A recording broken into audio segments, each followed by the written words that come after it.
गडचिरोली जिल्ह्यात जपतलाई इथे झालेल्या सर्पदंश दुर्घटनेप्रकरणी उच्चस्तरीय चौकशी करून दोषींवर कठोर कारवाई करण्याचे आदेश सहपालकमंत्री आशिष जयस्वाल यांनी दिलेत।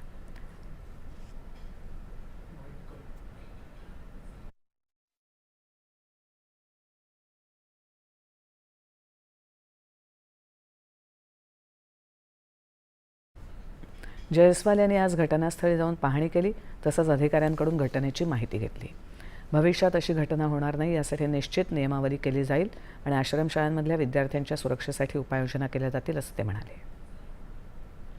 दक्षता प्रत्येकाने घेणं आवश्यक आहे। जे कमिटी आपण गठीत करतो त्या कमिट्यांचा देखील कारभार सुरळीतपणे आणि शासन व्यवस्थेतून याच्यात काय बदल करण्यात येईल त्याच्या संदर्भात 14 तारखेला मी इथं बैठक घेतलेली आहे। कुटुंबाला आज आम्ही 5 लाखाची मदत करत आहोत आणि 5 लाखाचा प्रस्ताव माननीय मुख्यमंत्री महोदय यांच्या निधीत पाठवत आहोत। तिथून तो मंजूर करण्यात येईल आणि त्याशिवाय देखील इतर सरकारी योजनेतून त्या कुटुंबाला जी काही मदत करणं शक्य आहे ते निश्चितपणे केली जाईल।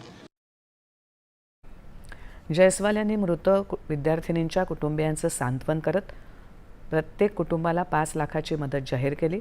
तसंच मुख्यमंत्री सहायता निधीतून अतिरिक्त 5 लाख रुपयांची मदत देण्याचा प्रस्ताव दिल्याचंही त्यांनी सांगितलं। या प्रकरणी हलगर्जीपणा केल्याबद्दल आश्रमशाळेच्या अधीक्षकांना निलंबित करण्यात आले। धानोरा तालुक्यातल्या जपतलाई इथल्या एका अनुदानित आश्रमशाळेत सर्पदंशामुळे काल मध्यरात्री 3 विद्यार्थिनींचा मृत्यू झाला होता आणि एका विद्यार्थिनीची प्रकृती अत्यवस्थ आहे। तिला पुढच्या उपचारांसाठी नागपूर इथे हलवण्यात आले। इतर 2 विद्यार्थिनी सुद्धा गंभीर आहेत।